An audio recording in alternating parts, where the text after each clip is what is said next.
တာစတီလေးကျင်တဲ့အခါကျွန်တော်တို့မျက်လုံးကြီးခေါင်းကြီးကဒီလိုမျိုးကြီးတွေမကြည့်ကြနဲ့ဒီလိုမျိုးကြီးကြည့်တာလေမိတ်ဆွေတို့ position မှားတယ်ဂတာစတီးရဲ့သူတွေပြောတော့ခုမှဂတာစတီးလေးကျင်တဲ့သူတွေဒီလိုကြီးတီးကြတယ်ဒီလိုကြီးတွေ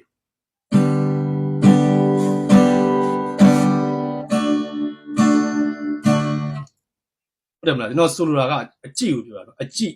ခေါင်းထားသူအခုမှစလေးကျင်တဲ့သူကဘယ်လိုကြည့်တယ်နော်ကျွန်တော်လက်ကွက်ရွှေ့တော့ပဲကြည့်တယ်ညာဘက်ပေါ့နော်ဒါညာဘက်မိတ်ဆွေတို့ကြိုက်တယ်လို့ဒီထိတယ်ဟုတ်တယ်မလား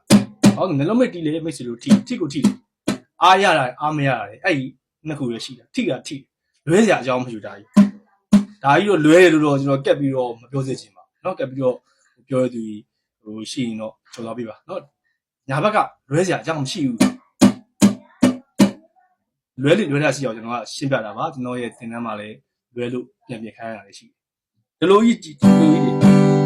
ဆိုတဲ့ဘောကမှားခြင်းမှရင်ဘယ်ကမှားမှာတော့လက်ကွက်ရွှေ့တာမှားမှာကျွန်တော်တို့ဟုတ်တယ်မလားသူကကျိုးလေးတွေကိုထောက်ရတယ်သူအကွက်နဲ့သူတေချာလေးထောက်ရတယ်အဲ့ဒါကမှားနိုင်တာဒီကကြိုက်လို့ဒီ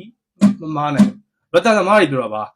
အစင်မြင့်တဲ့သူတွေကျွန်တော် plugin တွေပါတွေတီးမယ်ဆိုရင်ကတော့ကြည့်ရပါကျွန်တော်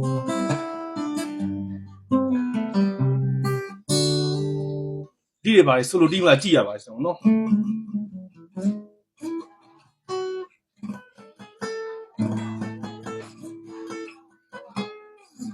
ဆိုလိုပါတီးနော်ညလုံးကကျိုးရောနောက်ကိုရောအရှိကိုရောကျွန်တော်တို့စုံလင်စွာကြည့်နှုတ်ကိုလည်းကြည့်အဲ့လိုမျိုးကျွန်တော်တို့ဟိုဂရာဒီရဲ့သူကမအားလက်ပါဘူးเนาะဒါပေမဲ့ကျွန်တော်အခုတင်ပေးဘူးတတာနေမျှဝေပေးချင်တာကအခုမှဂီတာစတီးရဲ့သူတွေမှားလိမှားတာရှိတယ်ဒီလိုကြီးကြည့်ပြီးတော့တီးတာကိုကျွန်တော်ကပြောပြတာပါ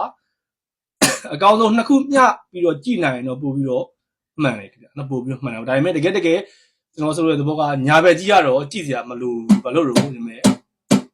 မင်းတို့ပြည်တီတော့ထိတယ်နောက်ဆုံးလွဲရင်ဟိုကျိုး3ကျိုးလောက်ထိတာရေ5ကျိုးလောက်ထိတာရေ6ကျိုးလောက်ထိတာအဲ့ဒါလေးပဲလွဲကောင်းလွဲနိုင်တယ်ကျွန်တော်ကညာဘက်ကကြက်တယ်လို့ထိပါတယ်ဘယ်ဘက်ကိုပဲကြည့်ပြီးပါဘယ်ဘက်ကိုကြည့်မယ်ကိုလေ့ကျင့်မဲ့ note ကိုကြည့်မယ်အဲ့ဒီအကျင့်လေးလုပ်ပြီးလူကြီးမင်းတို့လက်ကွက်ရွှေ့တာမြန်ဆန်မှုအတွက်ဒီလေ့ကျင့်ခန်းလေးအခုတည်းကခေါင်းလေ့ကျင့်ခန်းလေး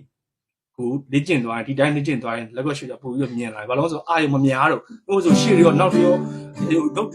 လိုကြီးဖြစ်နေပါလေเนาะကြတော့အရှိကိုလက်ကွက်ရွှေ့ဟိုလက်ကွက်ကင်တဲ့လက်ကိုပဲကြည့်ပါ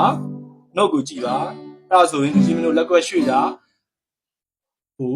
မြန်ဆန်ဖို့အတွက်အကောင်းဆုံးနီးလန်းပါပဲအမှန်ကန်တဲ့နီးလန်းပါပဲတ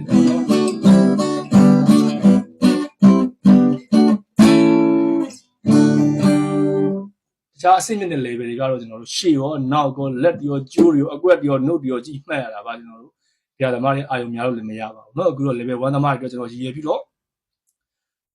ခုမှစတီးတဲ့သူများမျက်လုံးကကြည့်မယ်ဆိုရင်အရှိကိုကြည့်ပါအဲ့ဒါကအမှန်ကန်ဆုံးဒီလမ်းပါပဲအားလုံးအဆင်ပြေကြပါစေเนาะတယောက်စီတိုင်းကောင်းမွန်လှပတည်တတ်တဲ့တနင်္လာနေ့များကိုအမြန်ဆုံးနဲ့စနစ်တကျတီးခတ်တတ်နိုင်ကြပါစေဒီနေ့နဲ့ပတ်သက်ပြီးသိချင်တဲ့ဆိုရင်ကျွန်တော်ရဲ့ TikTok မှာလာပြီးတော့မေးမြန်းဆောင်ရွက်နေပါတယ်ကျေးဇူးပါ